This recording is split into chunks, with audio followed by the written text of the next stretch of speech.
Good Thursday, everyone. This is meteorologist Dave Snyder at the National Weather Service with Alaska statewide weather. High pressure across the interior is keeping things relatively quiet across most of Alaska today. However, we've got some low pressure across the eastern Gulf at 1,000 millibars. That's keeping areas of rain and plenty of clouds across southeast. Areas of rainfall were stretching anywhere from about Sitka down toward Wrangell and Petersburg and into Ketchikan and Nanette, and even further south into Haida Gwaii as the front was lingering just offshore. Across the north, a pocket of cold and wet air creating some snow across the Chukchi coast where ice has been filling in more and more across the last several days. A big change from just weeks ago. Low pressure across the western chain sits at 960 millibars. This will be the area that we'll watch in the next couple days to strengthen even more, sitting just south of Shemya tonight. As that tracks north and east, it will combine with several other circulations to create a stronger wind from the south and southeast across the Alaska Peninsula and maybe the far eastern chain there around Dutch Harbor and Unalaska.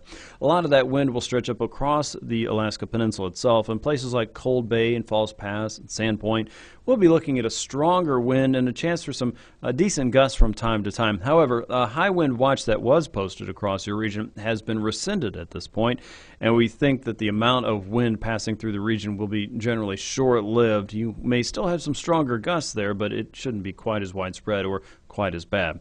Plan for wind across the southwestern Capes through Bristol Bay and all the way up through the YK Delta, especially along the coast, though, as we go through Friday. Areas of blowing snow may be found across the western Brooks Range. That should be generally confined to areas north of the Bering Strait all the way up to the Kobuk and Noatak valleys, and again, generally on an isolated basis where visibility may get poor for a moment or two.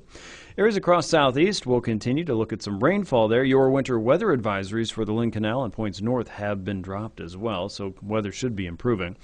Out across the west, low pressure in the western Bering Sea will go from about 950 millibars to about 963 millibars and weakening as we go into Saturday afternoon. A front passing through the central chain will weaken as well. Rain and snow showers may continue for many across the Aleutians, and some of that will push into the Bristol Bay region. For many on Saturday, periods of rain and snow will continue along the Gulf Coast, but don't look for that to spread inland very much. In fact, places like Anchorage will be lucky to see snow showers at this point. Many on the Parks Highway should stay dry. With Alaska statewide weather, this is meteorologist Dave Snyder.